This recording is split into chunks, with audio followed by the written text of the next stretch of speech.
Hi, my name is Chris Melnick, and I'm a realtor in Halifax, Nova Scotia. Today, I'm going to talk about two forms, the Working with the Real Estate Industry form and the Buyer's Designated Brokerage Agreement. If you're working in a client relationship with a realtor, both of these forms are mandatory. They would not be able to write an offer on your behalf otherwise. To start, we'll look over the Working with the Real Estate Industry form.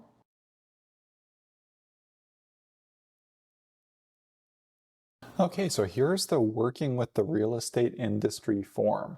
Now, I'm not going to go through the whole thing and read every word, but if you want, you can slow the video down afterwards and just read through the individual clauses. This is just going to be an overview.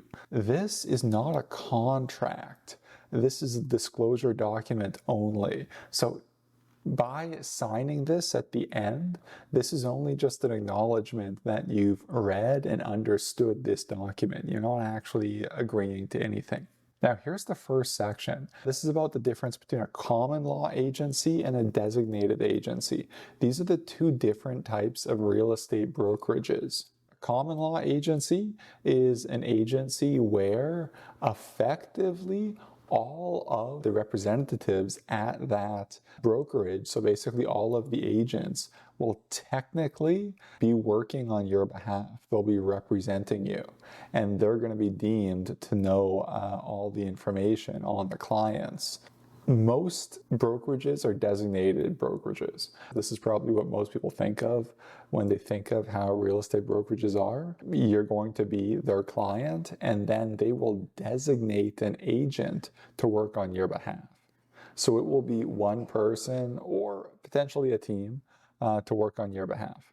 So those are just the differences between common law agency and designated agency. Now, client relationship.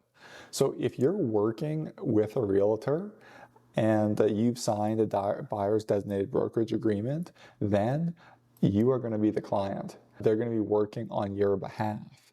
So these are the things they owe you. So basically, they're going to be in your corner. They're working in your best interest on your behalf. They're not legally allowed to do sneaky things around your back if you're their client. Now, one thing I will point out is, aside from the things that I just mentioned, they have to obey all your lawful instructions. Now, that's important because, strictly speaking, if for some reason you wanted to put in an offer at $10 on a house, they legally have to do it if they have a designated brokerage agreement. So of course, the agent will advise that that's likely a complete waste of time, but technically they have to obey all lawful instruction. Now, transaction brokerage is basically in the event that, say, you as a buyer are working with a realtor and you are their client to try and find a house. Now, say you find a house that realtor is also happening to list. In that case, they could enter into a transaction brokerage. What that would mean is, instead of that agent advising their clients, they're not going to advise their clients, but they're going to act as just a complete middle person. So they're just going to basically write an offer for the buyer, give it to the seller, and offer nobody advice on what's a good price. So they're not basically in the buyer's corner or the seller's corner. They're supposed to be impartial. Now, as you can imagine, that's basically useless, and it doesn't really work, and not a lot of people go for it. For example, imagine you're the seller and you're paying the realtor 4 to 5% on the sale of the home plus HST for their advice, their negotiating skills, everything like that. And now they want to enter into a transaction brokerage agreement where they don't give you any of those skills. It just doesn't make a lot of sense. So realistically, this does not happen, but it is a possibility.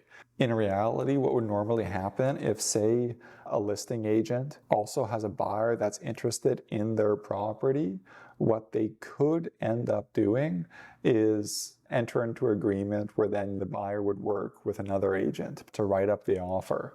if that buyer is comfortable with it. That way they could be given independent advice as to what a good price is for that home. And instead of just the one agent kind of trying to work both ends, now it's back to two. So now there's clearer distinctions between who's working for who. Now, a customer relationship would be if, say, you now want to go directly to the seller's realtor. So you as a buyer, say you're totally unrepresented, you don't have your own realtor, and you want to go directly to the seller's realtor. That would be a customer relationship because the seller's realtor is working for the seller in the best interest of the seller, they're getting paid by the seller. But now you don't have a realtor of your own. So it's just, this is noting that that realtor is not working on your behalf. And even it says here, top line, important, if you are a customer, if you are in a customer relationship, do not provide the real estate representative with any information you do not want the other party to know, subject to limitations defined in other agreements. And this is because if you let things slip, like your maximum budget or your timeline, or if you really, really want the house, it's your dream, you have family living next door, that realtor is legally obligated to then tell all of that sensitive information to their client, the seller, and they can and probably will use that as leverage against you. So this is very important. Make sure you're aware of. I spoke about this in also my other video about the home buying process and why it does not make a lot of sense to go directly to the listing realtor. And this is basically the bulk of it. So as you can see, I already have certain things filled out. Royal LePage Atlantic is a designated agency, just like most brokerages. But that, for the most part, is the working with the real estate industry. But again, if you'd like, you can go down and read each clause. Next, we'll look at the buyer's designated brokerage agreement. This is longer, but at the end of the day, is not that complicated. This is the buyer's designated brokerage agreement. As you can see, information on the buyer on this side and the brokerage on this side. Now, technically, this is an agreement, not between the agent and the buyer, but between the brokerage and the buyer, and then the agent is designated on the brokerage's behalf. So it's a bit of a workaround, but that's just how it's understood. Now, this isn't going to be a comprehensive explanation on this entire document, but if you want at any point in time, you can pause and read it to get a better understanding. I just wanted to keep this a bit brief to go over the most important parts to give whoever's watching this a better understanding of what it is. In short, this agreement is the contract. So in this agreement, you would be agreeing to work with that brokerage and the agent on their behalf to find a property. And if you do find a property while working with them, you would be responsible to pay them a certain amount of money. You don't necessarily have to buy a property. You could sign this and then decide there's nothing you'd like to buy and you don't owe them anything. So here, this is the area. The buyer and the brokerage agree. The brokerage will assist the buyer to purchase the property in the geographic areas designated as. Now, this is usually just like HRM, Halifax Regional Municipality. You could just write Nova Scotia in here, anything like that. Some buyers potentially are open to multiple areas in Nova Scotia. They could want to look in Yarmouth. They could also want to look in the HRM. And quite frankly, realtors usually don't work them all. So it's not uncommon if you're looking in multiple areas to be working with multiple agents and have these agreements with each one for those different areas just to split it up. So that's where you would have the area. Next, so as I mentioned before, down here, this is where the agent's name is, the agent that the brokerage designates. So in this case, I already just have this filled in as me. Now here's the effective dates. So this is the dates when this agreement is valid. The commencement date has to at least be before any sort of offer is written. And this day, the day the agreement is valid until, has to be until at least closing. So that's the minimum bounds of the effective dates. When you're working with a realtor, I mean, what I typically do is I leave the date long. So if we start looking for homes, because sometimes it takes a long time. Sometimes it can take like 9 months, 12 months, well over a year if you're looking for something really special. So then we could just leave it long, or we could just continue to write new agreements, but that's what the effective dates are. But here is the part that's important and you should make note of. So this is brokerage's remuneration. Because remember before I said this is an agreement that you'd like to work with an agent for them to help you find a property, and then this agreement is saying you're going to pay them money if you do successfully buy a property while working with them during those dates in the area you spoke about. When a seller lists a home on MLS, that listing realtor is probably going to ask between 4 to 5% plus HST for the sale of the home. And normally half of that goes as cooperating commission. So they're going to offer that to the buyer's agent. So that's why, in this case, 2.5% is there, because that's going to be the upper end, basically, of the cooperating commission. To be listed on the MLS, you technically have to have some cooperating commission. And the vast majority, like 99% and above, has basically between 2 and 2.5%. So there's no issues.